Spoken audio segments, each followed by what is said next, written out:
दोस्तों नमस्कार, मेरा नाम है डॉक्टर के पांडे और आपका इस चैनल पे बहुत बहुत स्वागत है। दोस्तों आज हम बात करेंगे एलर्जिक राइनाइटिस के बारे में। एलर्जिक राइनाइटिस क्या होती है, जिसको कुछ लोग साइनोसाइटिस का भी नाम देते हैं और कुछ लोग उसको नेजल पॉलिप के नाम से भी जानते हैं।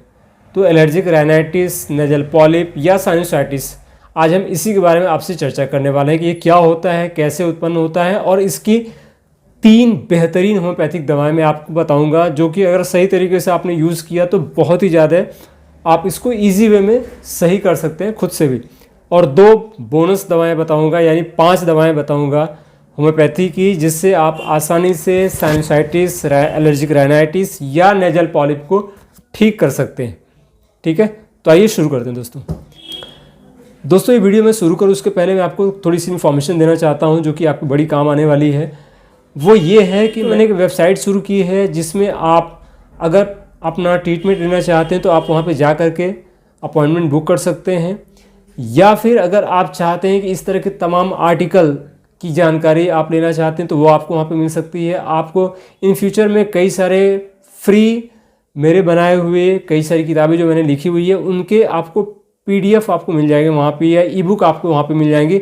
ऐसी कई सारी इन्फॉर्मेशंस आपको वहाँ पे मिलने वाली है उस वेबसाइट पे, तो आप वहाँ पे जा करके उसको चेकआउट कर सकते हैं और उसका पूरा फ़ायदा आप ले सकते हैं। बहुत सारी जानकारी आपको वेबसाइट पे मिलने वाली है, तो आप वेबसाइट पे विजिट ज़रूर करें, लिंक आपको डिस्क्रिप्शन में मिल जाएगा। तो आइए शुरू करते हैं। आपने कई बार देखा होगा कि कुछ लोगों को जैसे ही मौसम चेंज होता है तो सर्दी जुकाम ईजिली वे होना शुरू हो जाता है। जिससे सर्दी होना शुरू हो जाता है, छींकें आनी शुरू हो जाती हैं। जैसे मौसम चेंज हुआ छींक आनी शुरू हो जाती है, कहीं पे साफ़ सफाई हो रही है, धूल उड़ रहा है तो वहाँ पे छींक आनी शुरू हो जाती है, नाक से पानी गिरना शुरू हो जाता है। कभी कभी धूल में जा रहे हैं, बाहर कहीं निकल रहे हैं, ठीक है, तो धूल उड़ रही है, उसकी वजह से छींकें आनी शुरू हो जाती हैं, तुरंत सर्दी लग जाती है। तो ये बड़ा कॉमन सिम्टम हो गया आज के समय में। इसका सबसे बड़ा कारण ये होता है कि हम जिस परिवेश में रह रहे हैं आज के समय में, उसमें तमाम केमिकल हमारे आसपास में मूव कर रहे हैं, चाहे वो बाहर से या हमारे शरीर में अंदर से। बाहर से कैसे, आप बाहर निकलते हैं तो आप देखिए जितने भी पार्टिकल्स होते हैं केमिकल के, ठीक है, चाहे वो धूल के माध्यम से या मोटरसाइकिल के माध्यम से या किसी और चीज़ के माध्यम से, कार्बन के पार्टिकल्स या और केमिकल हमारे वातावरण में होते हैं, जो कि हम जब सांस लेते हैं तो हमारे शरीर में अंदर जाना शुरू कर देते हैं, नाक से हमारे अंदर जाते हैं। अंदर जाने के बाद में क्या होता है कि पॉलिप होते हैं। नेचुरली शरीर में कुछ ऐसी चीज़ें होती हैं जो कि ऊपर वाले के द्वारा बनाई गई होती है, कि जो हमारे शरीर की रक्षा करती है अलग अलग तरीके से। अब जैसे गंदगी है शरीर के अंदर में अगर गई हुई है और वो नाक के माध्यम से जब उसके अंदर में इकट्ठी होनी शुरू हो जाती है तो वो एज ए पॉलिप का रूप ले लेती है, एक रहती है जिसके अंदर गंदगी इकट्ठी होती है। और जब इसकी संरचना धीरे धीरे बढ़नी शुरू हो जाती है तो ये बढ़ते बढ़ते कभी कभी नाक को ब्लॉक कर देती है।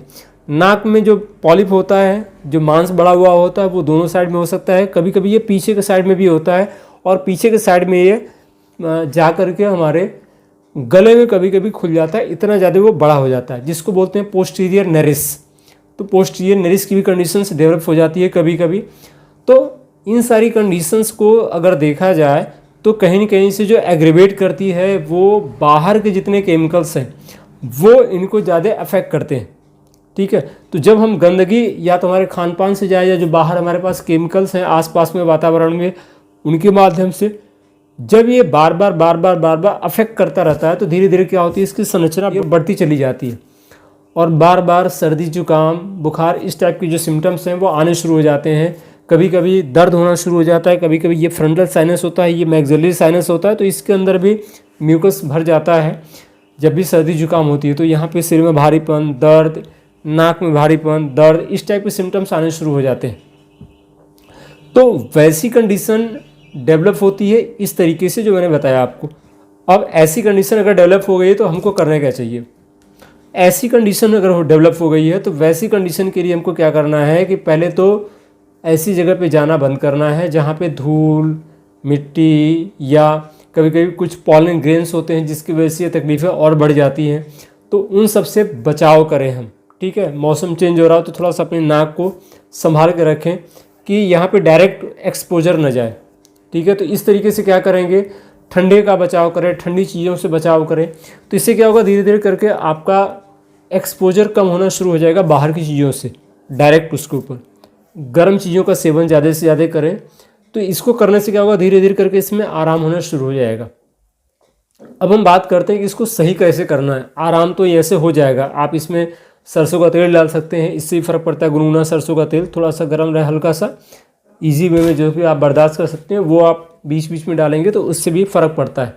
ठीक है, तो ये तो होगा बचाव का पोर्शन। अब हम बात करते हैं होम्योपैथिक मेडिसिन कौन कौन सी है। इसमें मेडिसिन जो दी जाती है वो दो तरीके से दी जाती है। एक तो किस साइड का है, लेफ्ट का है, राइट का है, दोनों साइड में है, उन सब के आधार पर मेडिसिन आती हैं। जैसे अगर दोनों तरफ का है तो एक कॉमन मेडिसिन है ट्यूक्रियम यम। पहली मेडिसिन इसकी बहुत ही बढ़िया है, नेजल पॉलिप की, या आप कह लीजिए एलर्जिक राइनाइटिस या साइनोसाइटिस, जो भी आप कह लीजिए। तो इसकी जो सबसे पहली दवा है, अगर नाक में मांस बढ़ा हुआ है तो ट्यूक्रियम यम। ठीक है, तो इसकी 30 या 200 पोटेंसी को सुबह दोपहर शाम आप इस्तेमाल कर सकते हैं अगर नाक में दोनों तरफ पॉलिप बढ़ा हुआ है तो। ऐसी कंडीशन में कभी कभी देखेंगे पेशेंट बताता है कि रात में नाक बंद हो जाती है सर्दी जुकाम की वजह से, और कभी इधर होता है कभी इधर होता है। तो इस सिम्टम के आधार पर आप इसका इस्तेमाल कर सकते हैं, बहुत ही बढ़िया काम करती है। एलियम सिपा 30 या 200 पोटेंसी की आप यूज़ कर सकते हैं।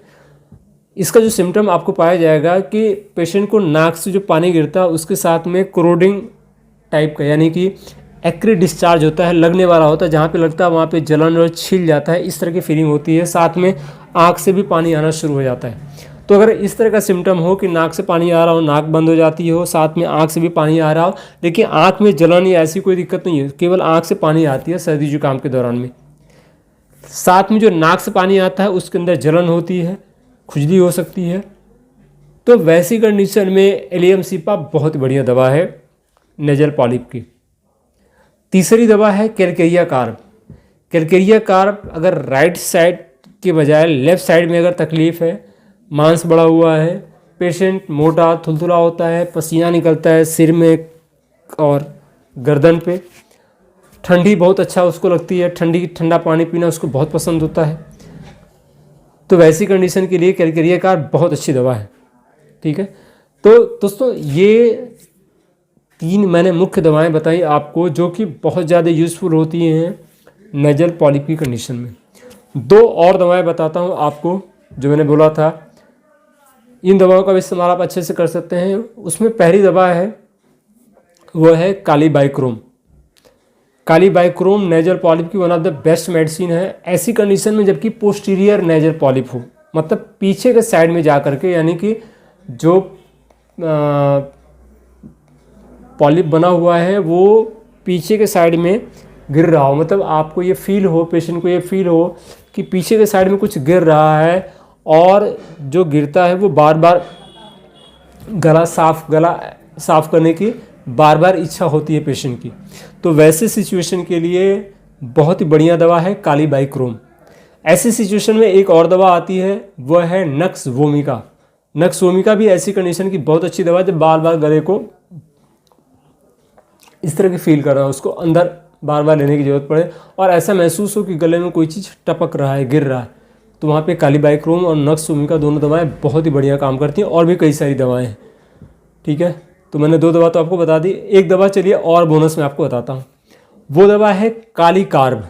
काली कार्ब 200 पोटेंसी की बहुत ही बढ़िया दवा है नेजल पॉलिप की। वैसी कंडीशन में जब पेशेंट को वीकनेस बहुत ज़्यादा महसूस हो, पसीना बहुत ज़्यादा हो, कमर में दर्द भी हो और साथ में नाक में मांस भी बढ़ा हुआ है, तो इस सारे सिम्टम को कैच करने के बाद में आप अगर वहाँ पे काली कार्ब का इस्तेमाल करते हैं सुबह दोपहर शाम या सुबह शाम दिन में 2 बार, तो आप देखेंगे कि बहुत तेज़ी के साथ में आप धीरे धीरे करके आपका जो नेजल पॉलिप है वो कम होना शुरू हो जाएगा। दोस्तों ये कुछ एक बेहतरीन दवाएं हैं जो कि नेजल पॉलिप में काम आती हैं। इसके अलावा भी बहुत सारी मेडिसिन हैं, सेलिसिया है, फास्फोरस है और भी कई सारी मेडिसिन हैं जो कि अलग अलग सिम्टम पे काम आती हैं। तो दोस्तों ये कुछ दवाएं रही नेजल पॉलिप के बारे में और एलर्जिक राइनाइटिस के बारे में। तो अगर आपको इस तरह के सिम्टम्स हो तो आप इन सारी दवाओं का इस्तेमाल कर सकते हैं। इन सारे टॉपिक पे मैंने एक वीडियो पहले से बना रखी हुई है, आप उसको जाके चेकआउट कर सकते हैं। अगर आपको ये वीडियो अच्छा लगा तो इसको आप लाइक करिए, अपने ज़्यादा से ज़्यादा उसमें शेयर करिए ताकि उससे भी लोगों को फ़ायदा मिले। और अगर आप इस चैनल पर नए हैं तो चैनल को सब्सक्राइब कर लीजिएगा, नोटिफिकेशन बेल को दबा दीजिएगा ताकि भविष्य में आने वाली हर वीडियो की जानकारी आपको सबसे पहले मिले। फिर मिलता हूँ आपसे एक और इन्फॉर्मेटिव वीडियो में, तब तक अपना ख्याल रखिएगा। जय हिंद, जय भारत दोस्तों।